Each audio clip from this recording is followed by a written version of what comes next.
தொடர்பாக ரஷ்யா மீது அழுத்தத்தை அதிகரிக்க இந்தியா மற்றும் சீனா மீது 100% வரிகளை விதிக்குமாறு ட்ரம்ப் ஐரோப்பிய ஒன்றியத்தை வலியுறுத்தியிருப்பதாக தகவல்கள் வெளியாகியுள்ளது.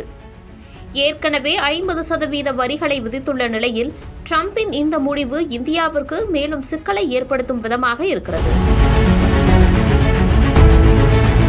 உக்ரைன் ரஷ்யா போரை முடிவுக்கு கொண்டுவர அழுத்தம் கொடுக்கும் ஒருங்கிணைந்த முயற்சியின் ஒரு பகுதியாக இந்தியா மற்றும் சீனாவிலிருந்து இறக்குமதி செய்யப்படும் பொருட்களுக்கு 100% வரை வரி விதிக்குமாறு அமெரிக்க அதிபர் டொனால்டு ட்ரம்ப் ஐரோப்பிய ஒன்றியத்தை வலியுறுத்தியதாக கூறப்படுகிறது.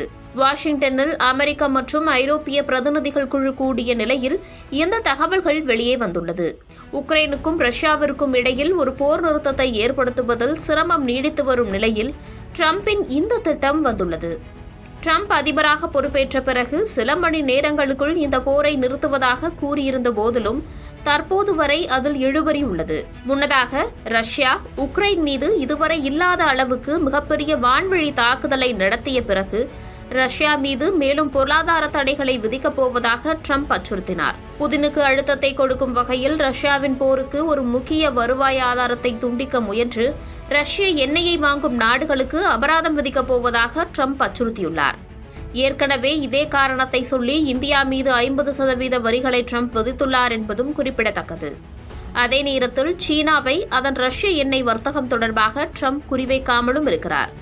கடந்த ஏப்ரல் மாதத்தில் ட்ரம்ப் சீன இறக்குமதிகள் மீதான வரிகளை கடுமையாக அதிகரித்தார். ஆனால் கடுமையான சந்தை பின்னடைவுக்கு பிறகு மீண்டும் மே மாதத்தில் அவற்றை குறைத்தார். கடந்த வாரம் நடைபெற்ற SCO மாநாட்டில் பிரதமர் மோடி, சீன அதிபர் ஜி ஜின்பிங் மற்றும் ரஷ்ய அதிபர் விளாடிமிர் புதின் ஆகியோர் சந்தித்ததைத் தொடர்ந்து ட்ரம்பின் சமீபத்திய கருத்துகள் வெளியாகியுள்ளன. தனது சமூக ஊடக தளமான ட்ரூத் சோஷியலில் ட்ரம்ப் வெளியிட்ட ஒரு பதிவில் இந்தியாவும் அமெரிக்காவும் இரு நாடுகளுக்கு இடையிலான வர்த்தக தடைகளை தீர்க்க தொடர்ந்து பேச்சுவார்த்தை நடத்தி வருகின்றன என்பதை அறிவிப்பதில் மகிழ்ச்சியடைகிறேன். வரும் வாரங்களில் எனது மிக நல்ல நண்பர் பிரதமர் மோடியுடன் பேச ஆவலுடன் காத்திருக்கிறேன். நமது இரு பெரிய நாடுகளுக்கும் வெற்றிகரமான முடிவுக்கு வருவதில் எந்த சிரமமும் இருக்காது என்று நான் உறுதியாக நம்புகிறேன் என்று குறிப்பிட்டிருந்தார்.